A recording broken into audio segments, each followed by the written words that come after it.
I came home 12 hours early and found a real estate sign at the entrance to my own land. Not a mistake. Not some neighbor's sign blown over by the wind. A clean white sign hammered into the dirt beside my cattle gate with glossy letters that said, "Private Estate Preview Today." Behind it were 6 luxury SUVs, 2 black pickup trucks, and a woman in cream-colored heels standing in my front yard, telling strangers my property was ready for its next chapter. That woman was Audrey Sterling, president of the Whispering Pines Community Association. And if you had asked her, she would have told you she was protecting the neighborhood. If you had asked me, standing there with road dust on my boots and my hands still smelling like diesel from a job out near Lubbock, I would have told you she was trying to steal my farm in broad daylight. My name is Wyatt Jennings. I own 38 acres outside Oak Ridge, Kentucky, a little strip of pasture, creek bed, old pecan, trees, and a 2-story farmhouse my father helped me rebuild before his hands got too weak to hold a hammer. It is not fancy land. It is not some rich man's weekend trophy place. It is where I buried my dog, where my daughter learned to ride a bike on the gravel lane, where my mother planted irises along the porch because she said every home needed one soft thing. Whispering Pines sat on the hill above me, all stone mailboxes, security lights, and people who measured their lives and approved paint colors. Technically, my property touched their back fence, but it was never part of their association. That detail mattered. At least 2 people who believed deeds still meant something. Audrey did not seem to be one of those people. She had been after me for years. First, it was my barn roof, because the metal had excessive reflection. Then it was my rooster, because he created auditory disruption.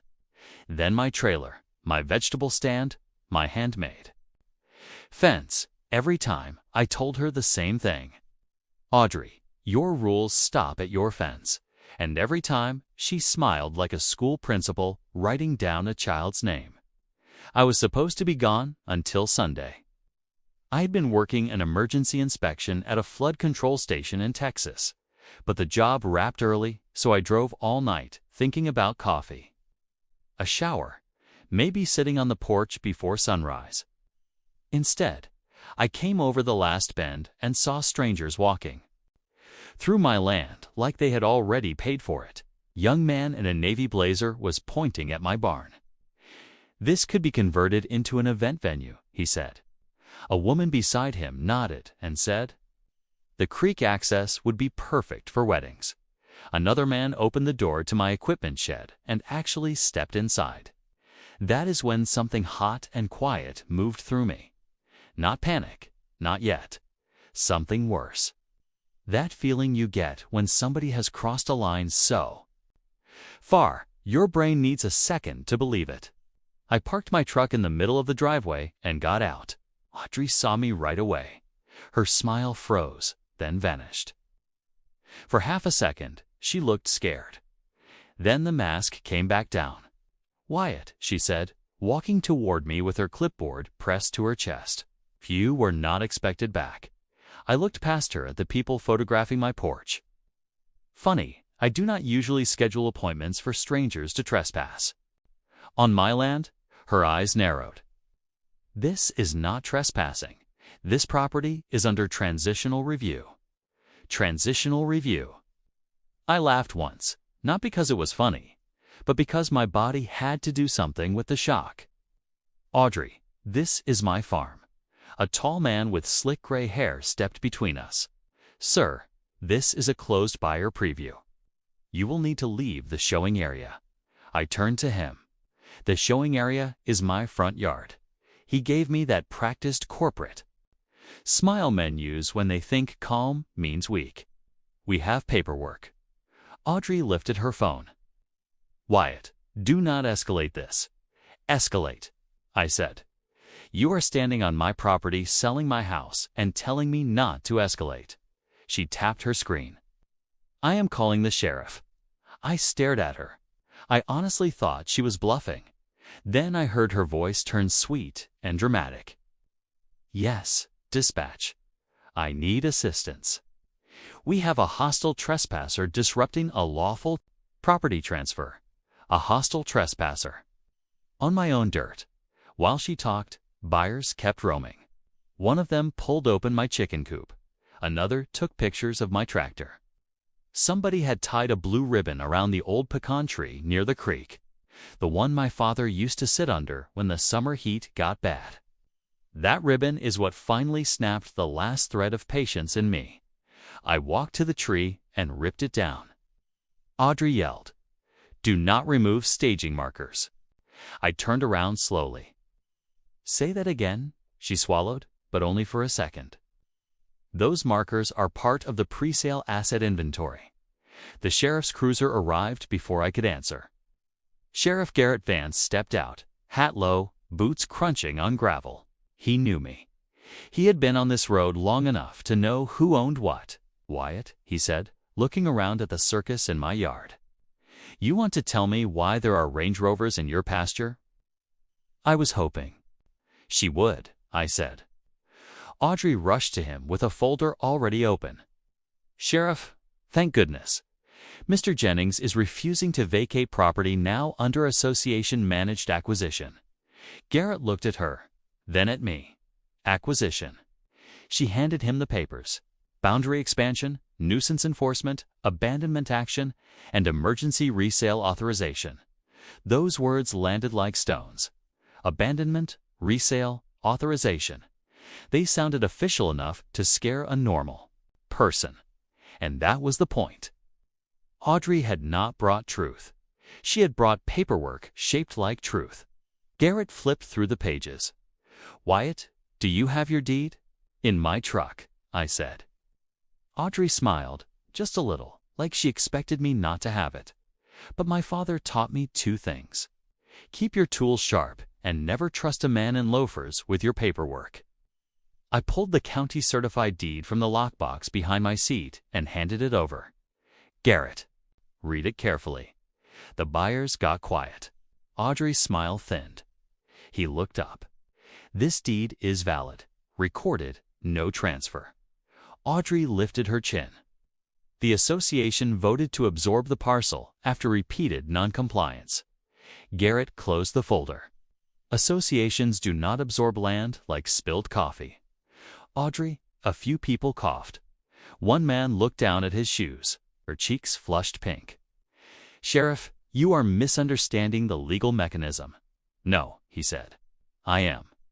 Understanding that everybody not invited by Mr. Jennings needs to leave." The buyers did not need to be told twice. Doors slammed. Engines started. That polished little fantasy of hers began reversing out of my driveway one SUV at a time. Audrey stood there, shaking, not from fear, from rage.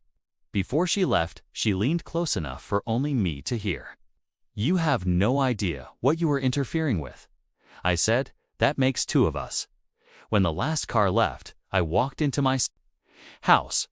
The front door was unlocked. I never left it unlocked. Inside, my living room had been rearranged. My old couch had a beige throw over it. My muddy boots had been moved from the hallway. A bowl of fake lemons sat on my kitchen table, like some stranger had decided my life needed brightening up before they stole it. Then I saw the mantel. My mother's photo was gone. For a moment, all the noise outside disappeared. I stood there staring at the empty rectangle in the dust. That picture had been on that mantel since the day we moved back into the house. I found it in the guest bedroom, face down in a cardboard box labeled "Personal Clutter." That was when anger stopped being hot. It turned cold. Clean, useful. No one stepped in behind me and saw the room. His voice dropped. "Did you give them permission to enter?" "No."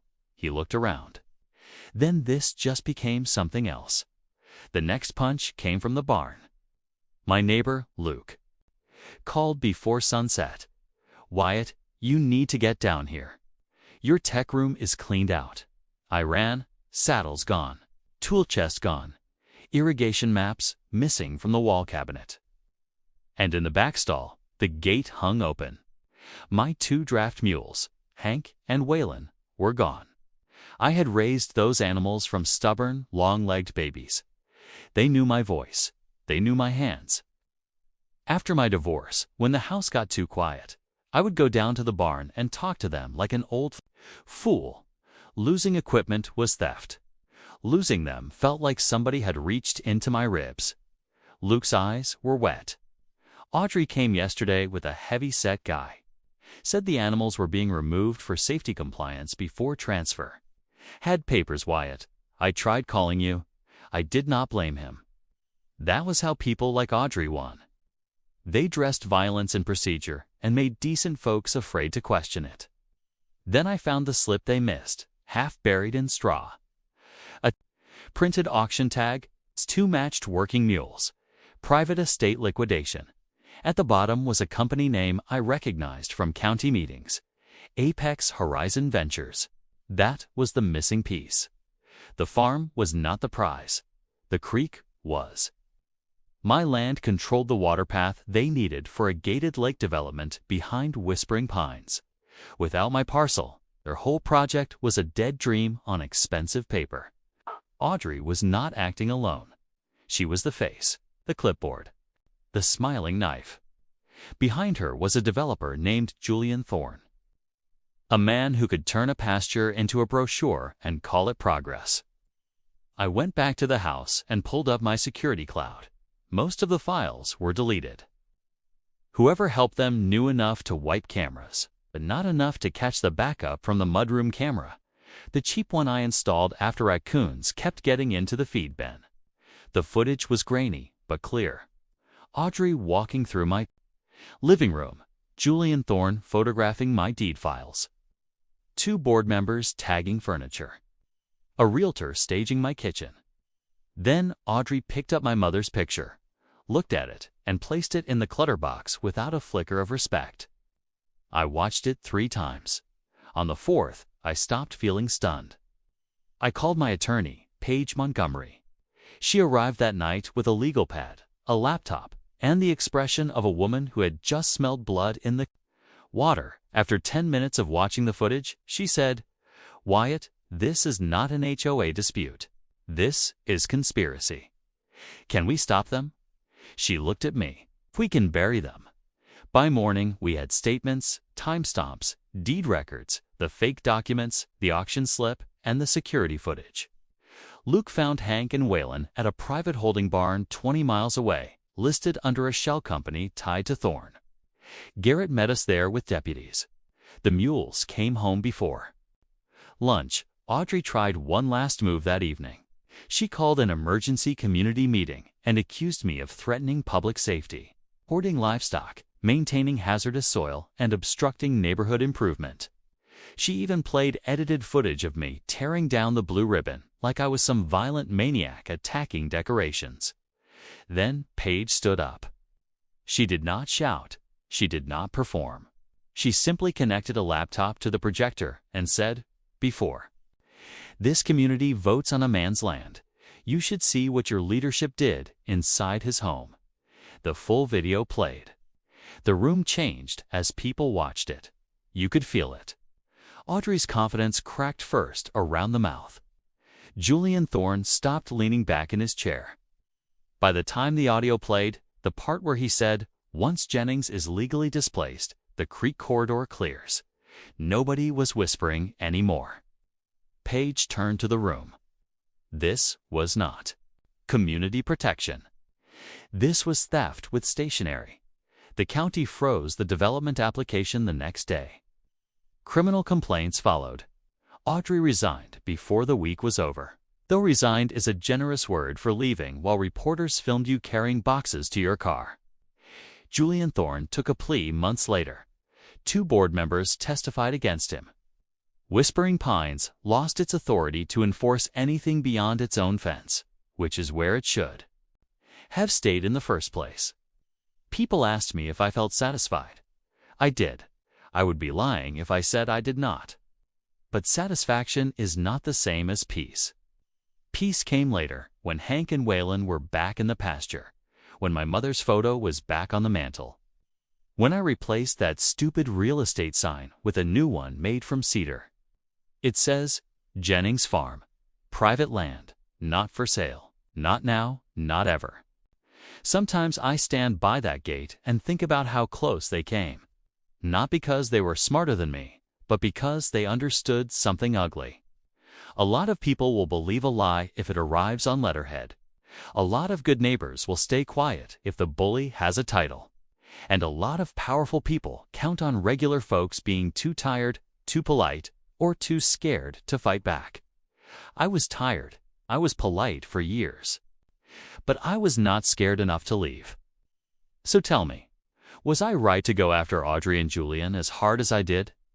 Should I have handled it quietly, sold the land, and walked away with my memories in boxes?